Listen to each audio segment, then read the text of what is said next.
Unless your time is more valuable than the cost of a Tesla Model 3, however you define valuable.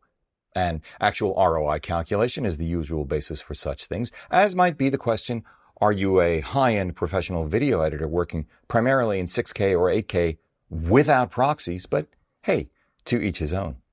Or your patience is inversely correlated to your disposable income, cash or near cash equivalents, or the pleasure you derive from owning, using, or gazing lovingly upon an extraordinary confluence of industrial design and raw computing power, any permutation will do, is a higher priority than, say, paying your taxes, keeping your spouse happy, buying that Model 3, or maybe donating to relief organizations helping victims of the Hurricane Maria disaster in Puerto Rico, or the poisoned water scandal still plaguing Flint, Michigan.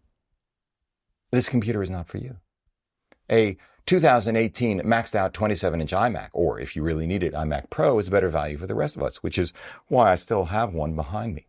That's because the price of the basic Mac Pro configuration, minimally configured computer plus the monitor and monitor stand designed to go with it, is approximately $12,000. And if you want to configure it to scream, you may well get into small luxury car territory. This is not to say that the 2019 Mac Pro isn't drool-worthy, because it is.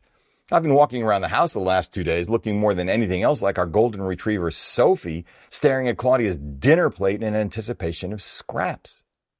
Precisely because a maxed out 2019 Mac Pro definitely deserves a place in the Museum of Modern Art's permanent collection, and the thought of cutting my 4K render times to the blink of an eye makes me weep with joy. But, as that great Shakespearean philosopher Dirty Harry Callahan famously said, a man has to know his limitations, and mine are crystal clear. I am not getting one of these anytime soon. And, as that other Shakespearean philosopher Sheryl Crow sang, it's not having what you want, it's wanting what you've got. Which, if you're able to do it, leaves a great deal of emotional energy, attention span, and cash available for more important things. I am not complaining about pricing, even though I can't afford one. In 1981, I paid $6,000 for a stonkin' BSD IBM PC, 16-bit 4.77 MHz 8088 CPU, baby, maxed out 64K motherboard, another whopping 128K taking up one of the card slots, orange monochrome monitor, dot matrix printer, and oh yeah, a pair, you heard me right, Due 5.25-inch floppy disk drives.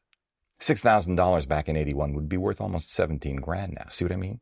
But I was young then, single, starting my career as a computer systems analyst, and I figured the investment in myself was worth it. It was. But time marches on, and priorities change.